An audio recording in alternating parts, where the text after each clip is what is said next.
more on this. I'm joined now by Elisabeth Braw from Washington. She's a senior fellow at the Atlantic Council. Elisabeth, what do you make of these comments made by President Putin and, of course, the timing, and are they for an international audience or for domestic purpose, would you say? It is interesting that this is just the most recent time that he has mentioned nuclear weapons and the fact that Russia may decide to use its nuclear weapons. And he clearly intends to frighten the West or shore up public opinion at home. But I think what matters is that he feels compelled to mention nuclear weapons. And that doesn't exactly suggest strength. It is, I think, known to everybody that if a country uses nuclear weapons, the targeted country, being somewhere a NATO country, will then be protected by the US nuclear umbrella. In other words, Russia will be attacked back. So it's not exactly a tool or a warning or a threat you should use lightly. And the fact that he feels the need to use it suggests that he has run out of other threats to use. So that's interesting what you're saying there. Not even interesting, very, very, very concerning. How worried should the international community be then?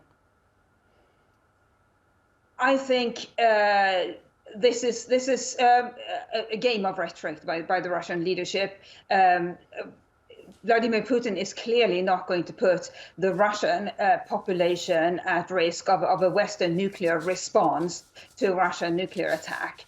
He's trying to frighten Western countries into providing less support for Russia. That's what this is about. And he clearly feels that he has no other threat left than nuclear weapons. But he is somebody, he and the Russian population are used to hardship. But a Western nuclear counterstrike would, I think, be too much hardship, even for Putin, even for the Russian public. So we should consider this a very serious scaremongering, but scaremongering nonetheless.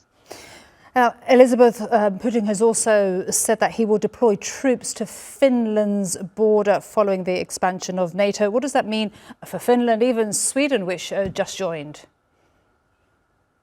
I think the first question to ask is what troops are those? Russia doesn't have a lot of spare troops. It is very severely stretched in Ukraine, which is why it has had to rely on Wagner to such an extent. It had to withdraw troops from the Finnish border early on because it was so severely stretched. So this is clearly another threat that is serious, but we shouldn't worry, I think, too much about it, because he simply doesn't have many spare troops left that he could put near the Finnish border. That's an important point. Thank you so much, Elisabeth Braw, for speaking to us today here on TRT World. Really appreciate your time and your insights. Thank you.